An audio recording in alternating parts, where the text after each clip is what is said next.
Let me move to the other case, and here on this, I will start with some introductory cases, examples. Dim the lights, please. Can we dim the lights? So this case is known by Marcus. A patient came to our department many years ago and has been treated in the department. She had failing lateral incisor, left one, that needed to be extracted. Surgery has been done, bone augmentation, all these procedures, and then she received a high-end, back at that time, I think more than 20 years ago, or nearly 20 years ago, high-end restoration, and she came out like this. It's beautiful. 4 weeks ago, I received this image from the patient. This is after 20 years or something like this. What happened here? Now, a second one, she's a colleague. She's an anesthesiologist at the University of Freiburg. She comes and said that she received an implant 6 years ago. And now the situation looks like this. Even it makes it worse if you look at it from the lateral side. Do you believe that the dentist that placed this implant was so blind to place the implant like this? Third example, as you can see here, patient comes and she said that she's going to get married the week after. She's 36, received an implant 6 years ago, and now, for good photos, she would like to get a quick treatment. Nice. So what is happening here? If you look at it, we are neglecting for so many years so-called craniofacial growth. We are continuing to grow, especially in the anterior maxilla. We have a down, inward growth of the maxilla.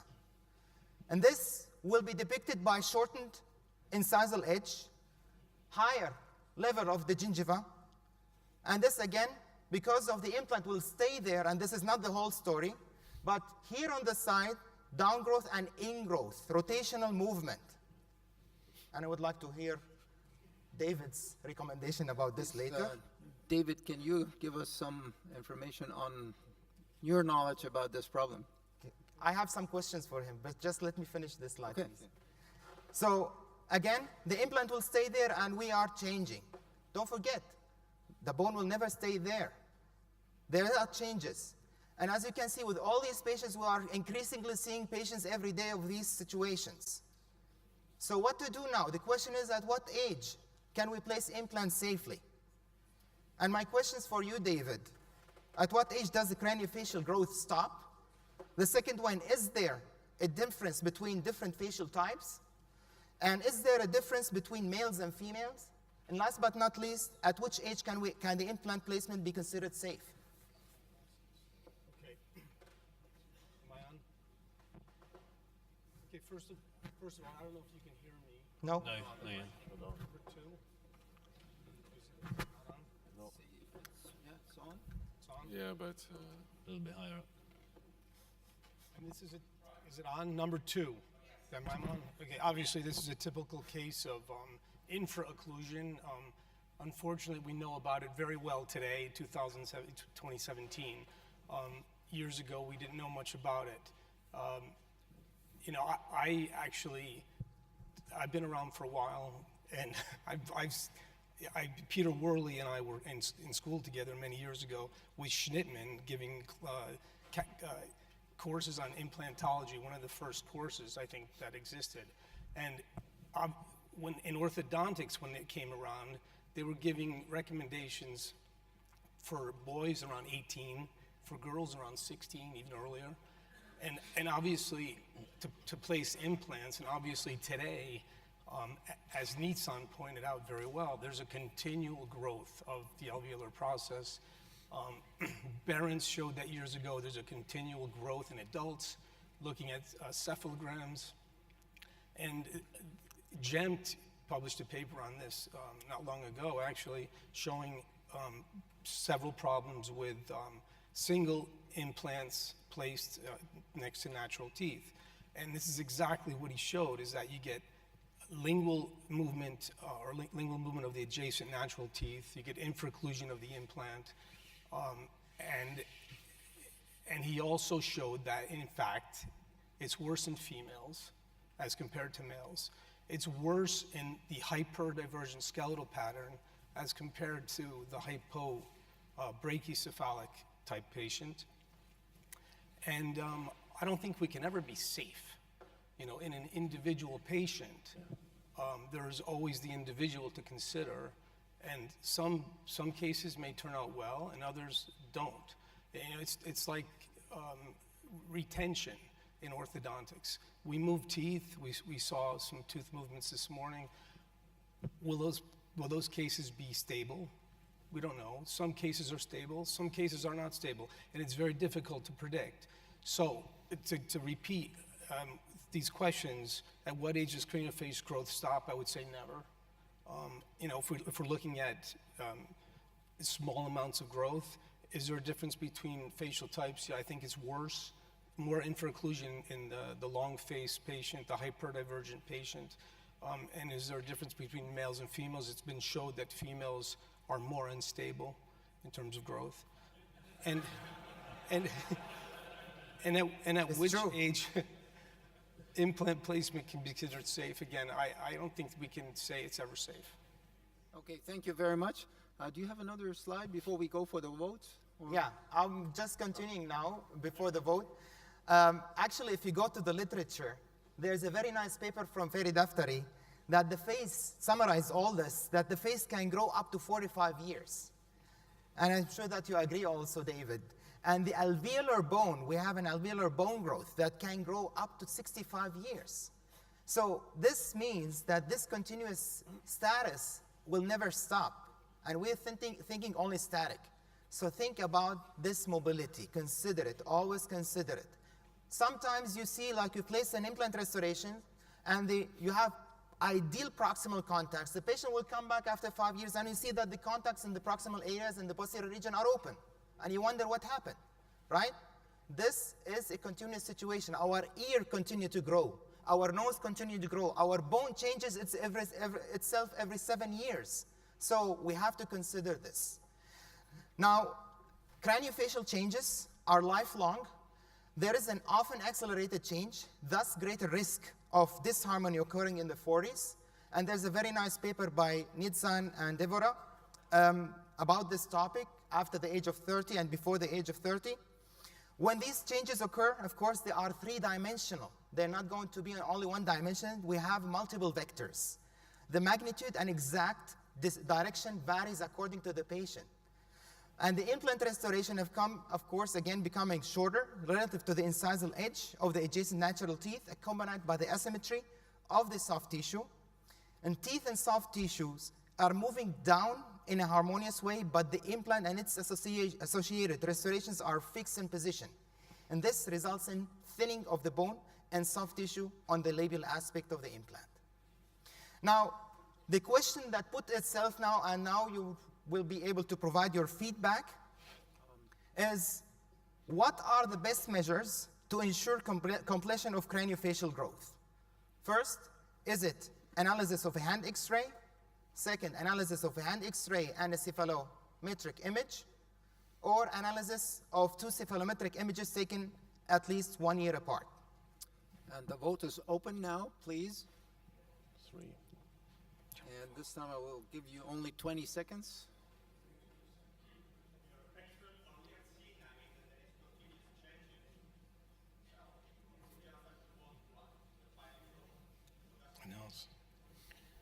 The question again? How do you set? The question now is how do you see the growth in your patient? How you diagnose this? You're missing one choice, which is choice number 4, which is none. Exactly. It's irrelevant. Who cares? Even if they finished it, it might happen later on. So what do you conclude from it except of radiating the patient? True. Nevertheless, since we had to prescribe, so to say, the questions, unfortunately we're stuck. So can you close the vote and show us the results, please? So the first one, All right. cephalometric images taken at least 1 year apart. What do you think, David? Yeah, I would agree with that. I mean, that's what Vince Kokic used to profess, that the best way to evaluate growth and before placing an implant is to take two cephalometric images by the same operator from the same machine and do a tracing, perhaps by the same, again, by the same operator, to see if there has been any change. And back then it was at least 6 months apart, but a year is even better. And if you do see change, then don't place the implant. But again, even if you don't see change, I don't think you can be safe. Okay. So are you trying to say there is no safe method to diagnose it? Well, I think the longer you wait, the more stable and the better chances you have. All right. I think, can I make a comment? Can I make a comment? It's Tidu. Sure. Ido. One of the things that we've done in the last few years, I was sharing this with Nitsan earlier, is we've changed our protocol for implant placement in younger patients. When we're forced to place implants in younger patients, for example, patients with multiple congenitally missing teeth and situations like that, I think it's a benefit to placing the implant in a more palatal orientation in these cases, because in the longer term, if we know the teeth will move more palatally, then if we have the implant towards the palatal aspect also, then we reduce the negative impact of that on the site, and then we can easily reproduce a new restoration which can still meet and fulfill the patient's aesthetic demands.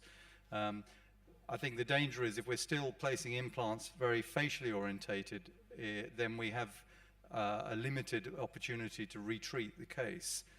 So this is something I would think that, you know, as a profession, we should think about when we're placing implants, is always make sure that you have the implant with plenty of labial bone and soft tissue facial to the implant, so that you have the opportunity over time to retreat the case. The most difficult cases I see are patients who had congenitally missing lateral incisors that have been placed implants when they're in their 20s or even earlier.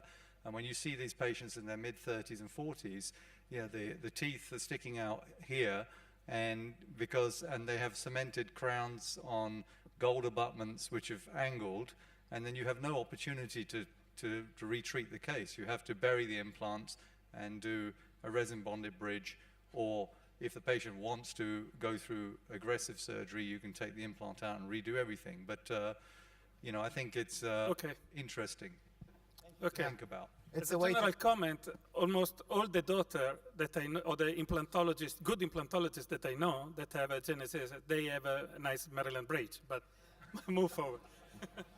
yeah. But I searched the literature extensively, and will tell you also that there's no magic solution, because we cannot bypass this problem. We cannot ignore it. It is happening. Common sense. Yeah, but there is no single study that shows that your solution or what you propose is a way to bypass it. Maybe. But because it it's, hasn't again, been- because Tidu, it hasn't been it's a done yet. three-dimensional movement. Three-dimensional. Because it hasn't been done yet. Yeah. That study is not in But we're existence. seeing more and more patients, so we would like to people here to be aware of this problem. One more question, but then we really have to go ahead. Do you have any indication for mandible implants in growing patients? Is the same? No, there's nothing in the literature. Sorry to say this. There is a growth, and we do know that it can go even to 65 years, the alveolar growth, but there's nothing in the literature that gives us some guidelines. As I said before, David, do you know something about it? you have what? David? No, you know? I don't. It's obviously not as important from an aesthetic point of view, but there may be a less alveolar growth vertically in the lower jaw than the upper jaw. I don't know. Yeah. Okay, thank you. Please go ahead. Anyway, well, the question is, at what age can we place the implants, or the youngest age where we can place implants in patients? There's no answer. There is no real answer about it. But at least to know whether this growth is active or not active, or being less, we have less risk, then you have to take two cephalometric images with 1 year apart. So we have changes in occlusion, open contacts, and changes in the anterior aesthetic results. Again, labialization and a discrepancy of the cervical gingival margin. And we have a continued adult craniofacial growth that is presently and unfortunately is not predictable. So delay implant placement as long as you can in your patients. Please, you can scan the QR code here or type in this URL and you will be able to download all the related literature with the abstracts to this topic. Now, I will start with the case, and the question is, we are trying to avoid it. When it happens, what are we going to do? What are the options? So this gentleman that presented to our department, 26 years old, he is a student, law student, and his father is a judge. So the medical history, non-smoker, healthy, with no medications. Chief complaint was fractured crown and tooth 2-1, or implant 2-1, and he would like to go for a new implant crown. Now, if you look at the situation here, it appears that he has an interim removable prosthesis that replaced this fractured crown, and you can immediately identify the grayish, dull grayish background here. In fact, when we remove this prosthesis, you will see an insufficient crown in tooth 1-1, and also the fractured abutment, the higher location of the gingival tissues, and also thinning of the gingival tissues. And this is exactly what happened, the down inward growth of the maxilla over time. He received the implant when he was at the age of 20. They did the hand x-ray, but apparently it did not work well. So looking at the radiograph now, as you can see here, we have root canal treated tooth. The accident was a bike accident. That's why he received the implant, as well as the root canal treatment and the crown. The periapical radiograph shows that the root canal treatment seems to be insufficient. And the implant, in terms of the amount of available bone, seems to be fine as well. The periodontal charting revealed no problems. He was absolutely healthy, good oral hygiene. And the functional examination, he had a neutral examination, overbite, overjet, interocclusal lid space were all within the norms. And for the further functional examination, as you can see, we have multiple contacts, MIP contacts in the upper and lower.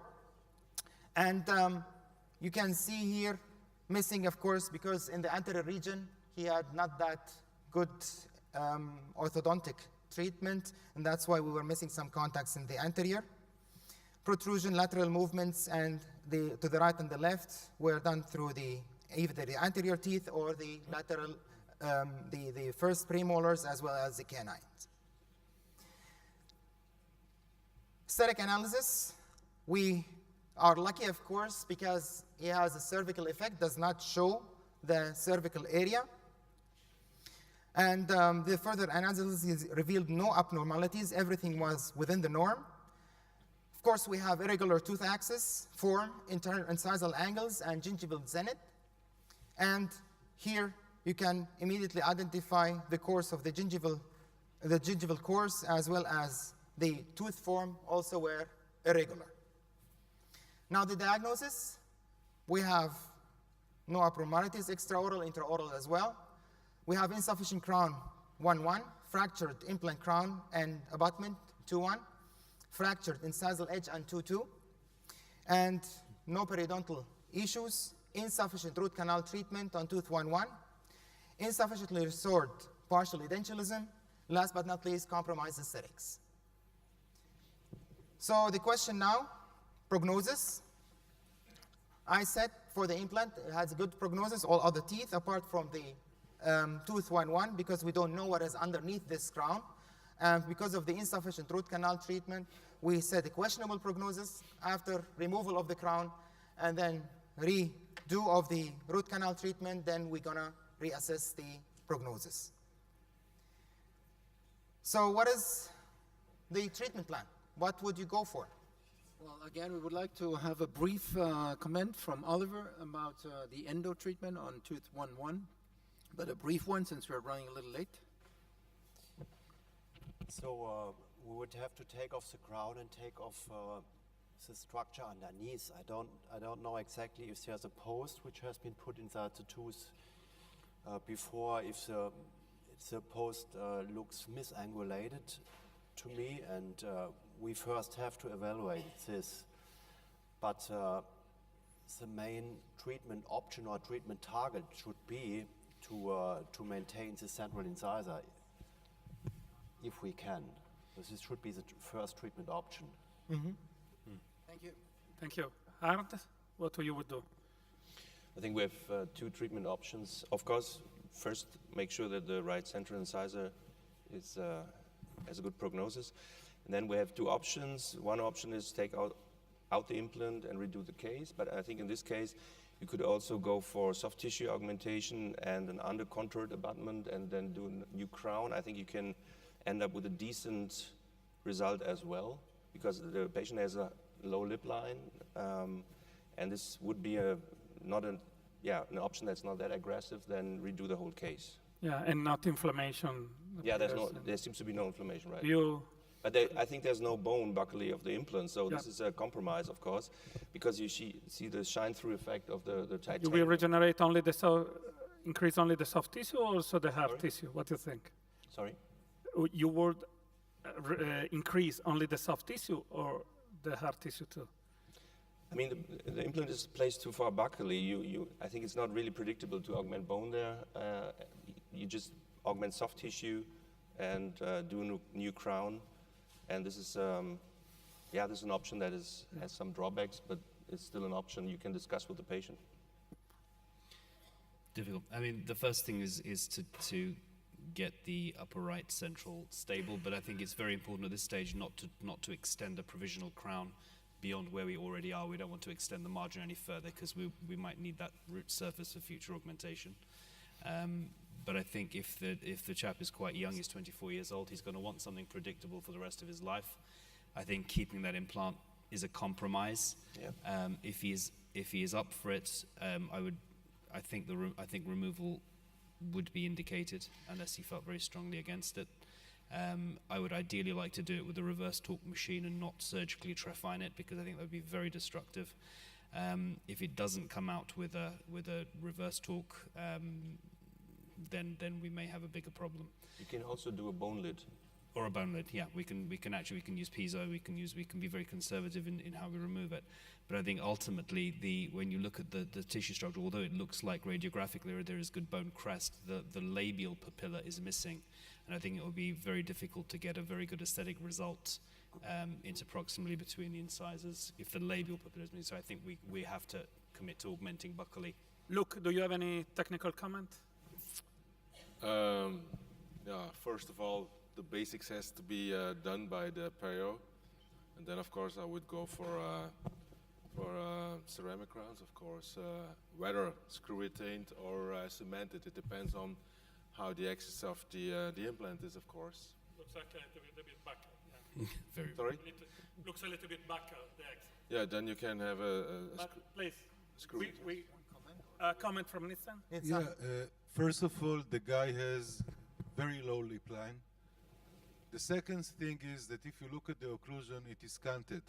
So the left-hand side, where the implant is anyway more apically related to the right-hand side, which enables to get even a better aesthetic result if you maintain the implant and just cover it with connective tissue graft in the right way. So I wouldn't run and remove the implant by no way. I would try to keep the implant as is, improve the surroundings only with soft tissue. Bone will not help here for sure. Replace the crown and redo the endo, and that's it. Okay. I don't see here. Okay, let's vote everyone now. Go to the next slide. Okay. There's a question. Can he ask? Julio? Is it okay? Okay, we have 8 minutes, guys, just to let you know. Okay, go quick. No, it's just an idea how to correct that in a decent way. It's a little bit delicate, but if you're used to procedures like vertical destruction, you can go there for an osteectomy and can replace the implant in the right position, and that's something for the future to stabilize the situation, even for the future. But if you are used to procedures like that, it's not that I think in case can be addressed, but in this case, it's not so bad the situation to require such an aggressive plan, you know? It's not aggressive. It's like... Have in your mouth and then tell me. Yeah. Please, this is your second vote for this case. Vote is open now, and I will give you another 20 seconds. If I may read the different options. Can I read them? Yeah, sure, please. First option, of course, what has been mentioned is to defunctionalize the implant and then cover it by conventional fixed dental procedures or resin-bonded fixed dental procedures. Second one is to use a combination of connective tissue graft, free gingival graft, and then deliver a new restoration. The third option would be to have bone augmentation, try to augment the bone in the buccal area around the implant, and then add some soft tissue, and then deliver a new restoration. The fourth one is distraction osteogenesis, to move the whole composition three-dimensionally and then deliver a new restoration. The last one is to remove the implant and then perform bone and soft tissue augmentation, install a new implant, and new restoration afterwards. All right, thank you. So the 20 seconds, we'll give you another 10 seconds, and then we'll close the vote. Yeah, we have the results. All right. The results, okay. All right, so yeah, you can see it yourself. Option 2 was the most voted. So half of the people went for option number 2. Whereas 20% they wanted to remove the implant. Defunctionalize. Okay. Shall I continue? Yeah. Please go ahead. Show how you do. Okay. So again, we talked about this. We should not forget it. But what are the treatment options here?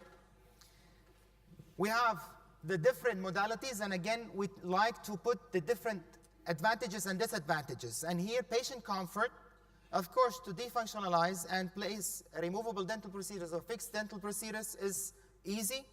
And if you would go for a connective tissue graft combined with a gingival graft and deliver a new implant crown, it would be less invasive, more patient comfort than bone augmentation, distraction osteogenesis, or to explant, to remove this implant. The invasiveness, of course, is similar. But since it's involving surgery, then with the connective tissue graft, we might have some patients' discomfort regarding to the invasiveness. Morbidity as well. And this same applies for bone augmentation as for distraction osteogenesis and or removal of the implant. These are the situations where you have the highest morbidity. Now, you can only correct the implant position with distraction osteogenesis because you are going to remove it in a three-dimensional manner. But of course, we don't know anything from the literature about the predictability of this approach.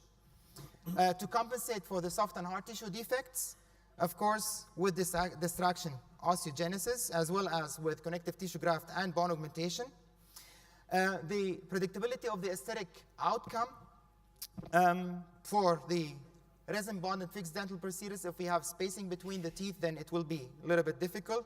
But with the connective tissue graft, if it works well, then the outcome would be very nice. Bone augmentation as well. However, distraction osteogenesis, we have no idea from the literature, as when we remove the implant, also we have a huge defect that it's not easy to compensate or to build up again. The treatment complexity, of course, with defunctionalization is the easiest, followed by connective tissue graft, and they try to augment the bone.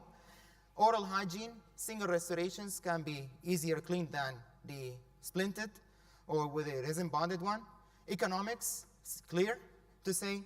And now the long-term clinical performance. And now we're not talking about the restorations that are going to be delivered onto the implants, but we are talking about the outcome of the whole treatment. And unfortunately, we have nothing in the literature that supports this, even with the connective tissue graft around implants that have an infraposition. So based on these parameters and what we have discussed with the patient, he would like to utilize the implant. We considered to go for new crowns on tooth 1-1 and 2-1, and go for option number 2, the same what the majority here, the 55% wanted to go for, is a combination of connective tissue graft and free gingival graft in order to increase the thickness of the soft tissue around the implant. Contributing factors, again, the patient's wish for less complex treatment, the predictability of the treatment, last but not least, the financials. So the treatment went very easy. I went for a connective tissue graft combined with some free gingival graft. And Giovanni Zucchelli, he would go for mobilization of the whole flap. Others would go in another approach. Some would go for the palate. Some would go from the tuberosity. It doesn't matter. The way you would like it should work. So we covered the implant completely. Usually I bury the implant underneath the tissue and leave it to here for 4 months. Give it time. And in this way, then, I have increased the thickness in a 3-dimensional manner.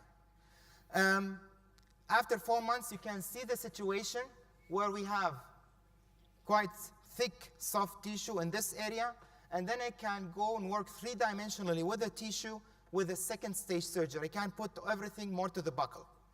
So this way, you can see after the second stage surgery, and this, I'm not seeing that issue with what Marcus this morning mentioned with the scar tissue. We deepithelize, we go to the base. Also what the others mentioned this morning. So you can see the thickness, but what we usually do, the approach is at the same time of the uncoverage, we make an impression, send it to the lab technician, and the next day we deliver a provisional restoration. And this provisional restoration will help us to work on the emergence profile around the implant and to try to improve and mimic the here on the other side. Sorry. Oh my God, I was going to have a heart attack. I just got one. Sorry. Bless you, my friend. Yeah, he's coughing. Okay, and then, of course, we go for the soft tissue healing and maturation. We have indicators we learned from the literature. There's so much about them. These are 4 parameters from Pontorero 1999, 2001. First thing is the color. Of course, we have the structure. We have you can feel the sulcus, well-defined sulcus, and well-defined gingival margins. Once you have these 4 parameters, and then you can go for finalization of the restoration. You can see now, we have now very clear emergence profile that I would like to transfer to the laboratory. And you can go for conventional impression, you can go for a digital impression. This case was done a couple of years ago. So we went for an individualization of the impression coping by just replicating the form of the provisional and then making the impression with the conventional impression material. And you can see now the lab technician was able to fabricate 2 lithium disilicate crowns. One is onto the natural tooth, and the other one is onto an implant supported zirconia abutment with metal base. So we went for cementation because of the axis of the implant as well. And here you can see the finals. We did, of course, a retreatment of the root canal with a post, fiberglass posts. And you can see the situation immediately after delivery of the restorations. And here it's about, I'm not remembering exactly, but it's been 4 to 6 months after delivery of the final restorations. How long is going to be stable like this? No idea. Of course, we deepithelize the tissue here, and that's why we have less scar tissue than we had before. So the situation now after delivery, as you can see, before and after treatment, the patient is happy with it. I'm very happy also with the lab technician. And at the end is what we are doing is all for our patients. And this discussion, of course, is the most important one. I would like to thank you very much for giving me this opportunity. And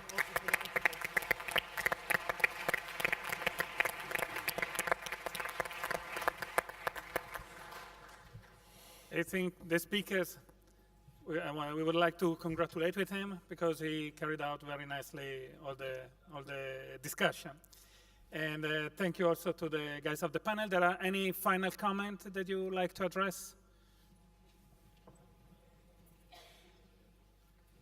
So thank you very much. So we ask to our president now to take the word. Thank you.